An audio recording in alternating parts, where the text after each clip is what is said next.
मुझी मोनानी है। मां तीरथबाई कलाचंद स्कूल में 5 दर्जे में पढ़ती आया। अज मां तवाखे एक डाकू ऐं नर्स जी आखाणी थी ॿुधायां। तुंहिंजी आखाणी जो नालो है भलाई बुराई। एक दफ़े एक डाकू मरणी हालत में एक अस्पताल में दाखिल थियो। ॾाढी तकलीफ़ हुई।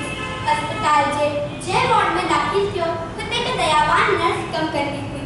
हुनजी सुठी संभाल आ शेवा खां पोइ डाकू बहितर थींदो वियो। इलाज के दौरान डाकू जे मन में विचार आयो, हिन नर्स खे किथे न किथे ॾिठो आहे। झट ॻाल्हाइण ॿोलाइण जो थियो।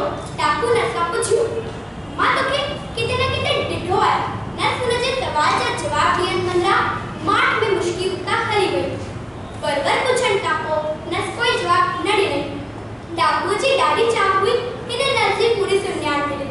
आखिर में डाकू नर्स खां पुछियो, अज जे करे तू पूरी सुञाण न ॾिनी त मां टपो ॾेई आपघात कंदुसि।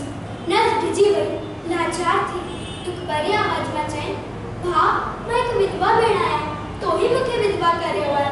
हिकिड़ी तू ही डाकू बणिजी असांजे घर मां अची मूंखे रस्सीअ सां बंधे मुंहिंजी अखियुनि अॻियां मुंहिंजे घोट जो खून करे मुंहिंजो सभु कुझु खणी मूंखे सुञाण करे छॾियो। डाकू नर्स खे पुछियो, तॾहिं तू मुंहिंजी हेॾी सुठी संभाल छो थी करे? नर्स चई, जॾहिं तू हिन अस्पताल में आयो मां तोखां बर वक़्त सुञाणंदा आहियां। चाहियां त तोखां बदला वठी सघां, पर अंदर मां आवाज़ आई, तू बुराई जो बदलो भलाई हुजणु घुरिजे।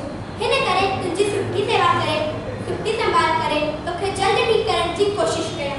नसीहत, मेरा